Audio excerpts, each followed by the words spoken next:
নমস্কার, আমি শঙ্কর। জীবন মানেই তো ছুটে চলা, তাই না?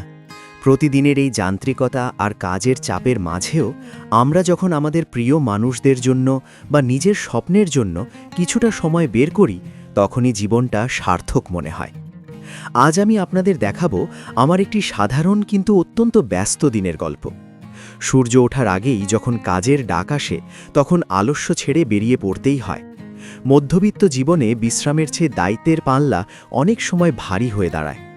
কিন্তু এই সব কিছুর মাঝেও আমি আমার ক্যামেরাটা সাথে রাখি, কারণ আমি আপনাদের আমার এই মাটির কাছাকাছি জীবনের প্রতিটি স্পন্দন দেখাতে চাই। এখন দুপুর 1টা বেজে গেছে। কড়া রোদ মাথায় নিয়ে কাজের মাঝপথে যখন বাড়িতে খেতে আসি, তখন সেই সাধারণ ভাত ডালের থালাতেই পৃথিবীর সব থেকে সুস্বাদু খাবার মনে হয়। মা বা স্ত্রীর হাতের রান্নার সেই গন্ধ যেন সারা দিনের ক্লান্তি এক নিমেষে ভুলিয়ে দেয়। এই যে সামান্য সময়টুকু পরিবারের সাথে কাটানো, এটাই তো আমাদের সারাদিনের জ্বালানি।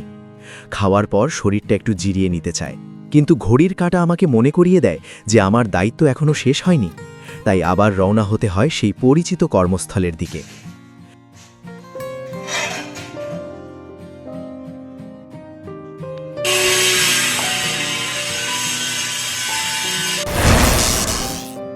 বিকেল 5টা।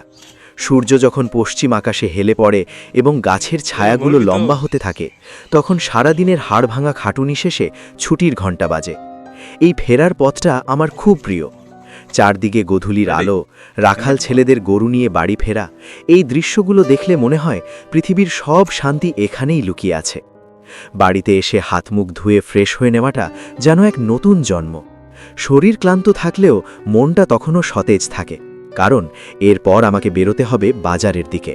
গ্রামের বাজার মানে কেবল কেনাকাটা নয়, এটি মানুষের সাথে মানুষের মিলনের জায়গা। সন্ধেবেলার সেই বাজারের হট্টগোল, চায়ের দোকানে আড্ডা আর পরিচিত মুখগুলোর হাসি, এসবের মাঝে এক অদ্ভুত প্রাণ স্পন্দন পাওয়া যায়। আমি জানি সারাদিন কাজ করার পর আমার খুব একটা সময় হয় না ভিডিও করার জন্য, কিন্তু আপনাদের এই ভালোবাসা আর আমার এই গ্রামকে পৃথিবীর সামনে তুলে ধরার যে ইচ্ছে, তা আমাকে ক্লান্ত হতে দেয় না। আমি চেষ্টা করি প্রতিটি ফ্রেমের মাধ্যমে আপনাদের এক টুকরো সজীবতা উপহার দিতে। আজকের এই ব্যস্ততা ভরা দিনটি আপনাদের কেমন লাগলো? আপনারা যারা সারাদিন কঠোর পরিশ্রম করেন, তারা কিভাবে নিজেদের জন্য সময় বের করেন? আমাকে কমেন্টে অবশ্যই জানাবেন। আমাদের জীবন হয়তো খুব সাধারণ, কিন্তু এই সাধারণত্বের মাঝেই লুকিয়ে আছে অসামান্য সব গল্প। আমি শঙ্কর, আপনাদের পাশে ছিলাম এবং থাকব।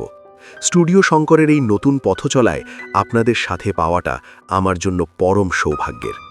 দেখা হবে পরবর্তী ব্লগে অন্য কোনো এক নতুন গল্পের সাথে। ভালো থাকুন, সুস্থ থাকুন।